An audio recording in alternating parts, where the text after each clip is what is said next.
নমস্কার, মিষ্টির কিচেনে আপনাদের সবাইকে স্বাগত।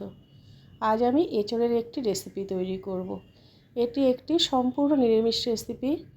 ভাত, রুটি, পরোটা সব কিছুর সঙ্গে খেতে ভীষণ ভালো লাগে। তাই এভাবে একবার অবশ্যই বানিয়ে খাবেন, ভালো লাগবে। আর আমার চ্যানেলটিতে সাবস্ক্রাইব করুন, লাইক শেয়ার করুন, তাহলে চ্যানেলটি এগিয়ে নিয়ে যেতে পারবো।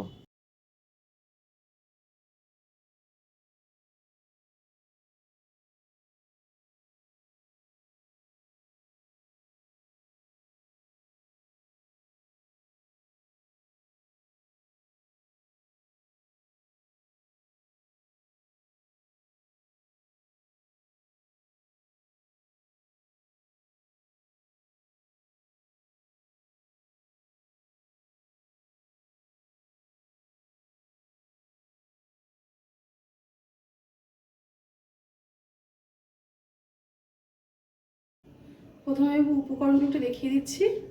এখানে আছে এঁচোড়টা আমি অল্প নুন আর হলুদ গুঁড়ো দিয়ে সেদ্ধ করে নিয়েছি। আছে টুকরো করা আলু, এখানে আছে গরম মশলার গুঁড়ো আর ফোড়নের জন্য তেজপাতা আছে। এখানে আছে আদা, সাদা জিরে আর কাঁচা লঙ্কাটা পেস্ট করে নেওয়া আছে। আছে চিনি, আছে হলুদ গুঁড়ো আর আছে নুন। রান্নাটা আমি সর্ষের তেলে করব। কড়াইতে সর্ষের তেল গরম হয়ে গেছে, প্রথমে আমি আলুগুলো ভেজে নেব।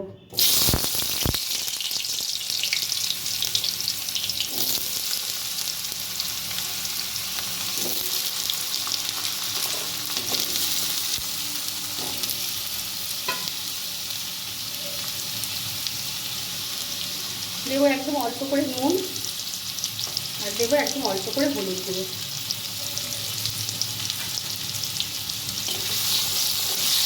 এবার আলুগুলো লাল লাল করে ভেজে নেব।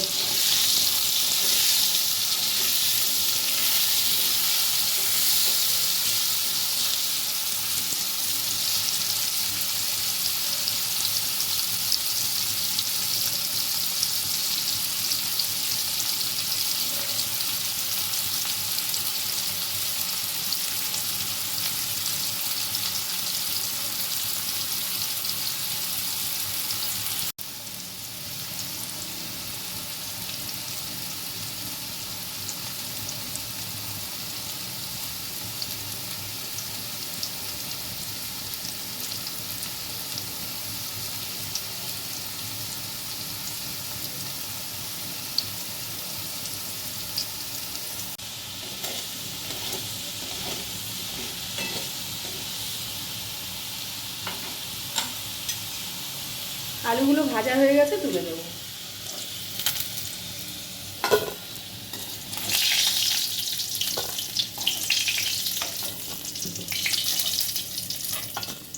এবার আমি তেজপাতা ফোড়ন দেব, দিয়ে আমি যে আদা, সাদা জিরে আর কাঁচা লঙ্কা বেটে রেখেছিলাম সেই মশলাটা দিচ্ছি।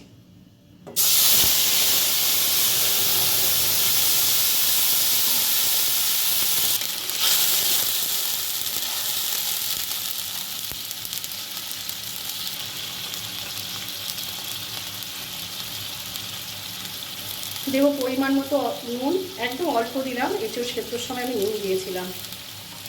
দেবো হলুদ গুঁড়ো আর দেবো অল্প করে চিনি।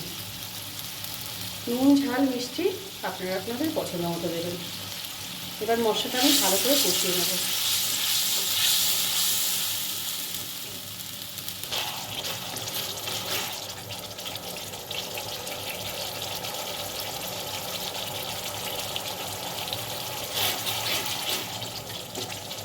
মশলাটা কষে গেছে, এবার দেবো সেদ্ধ করা এঁচোড়।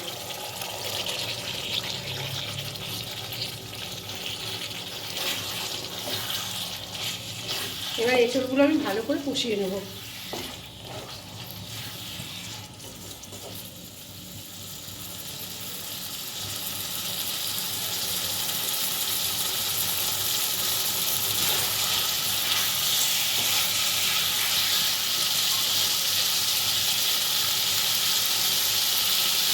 এঁচোড়টা কষে গেছে, এবার দেবো ভাজা আলু।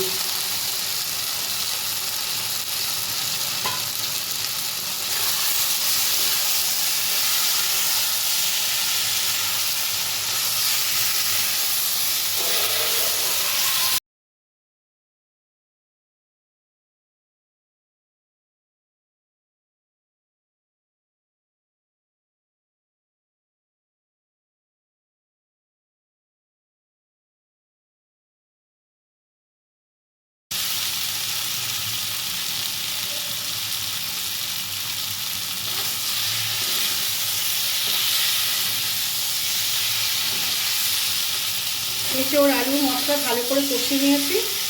এবার দেবো আমি যে এঁচোড় সেদ্ধ করেছিলাম সেই জলটা আমি ফেলে দিই, সেই সেদ্ধ জলটা দিয়ে দেবো।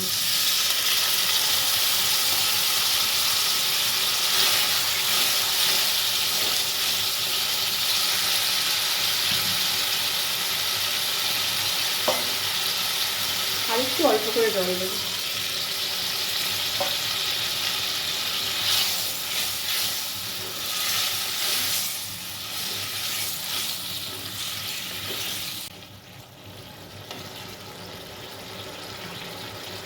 এবার দেবো গরম মশলা গুঁড়ো।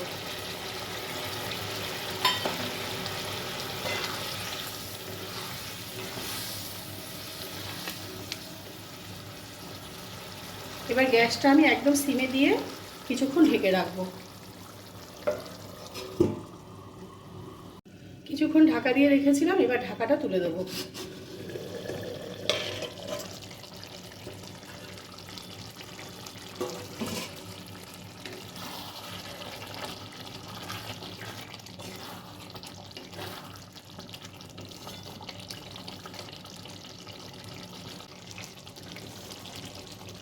হয়ে গেছে এঁচোড়ের নিরামিষ তরকারি।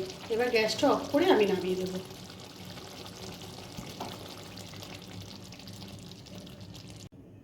এভাবে একবার এঁচোড় আলু দিয়ে নিরামিষ তরকারি বানিয়ে খেয়ে দেখবেন, খেতে খুব ভালো লাগে।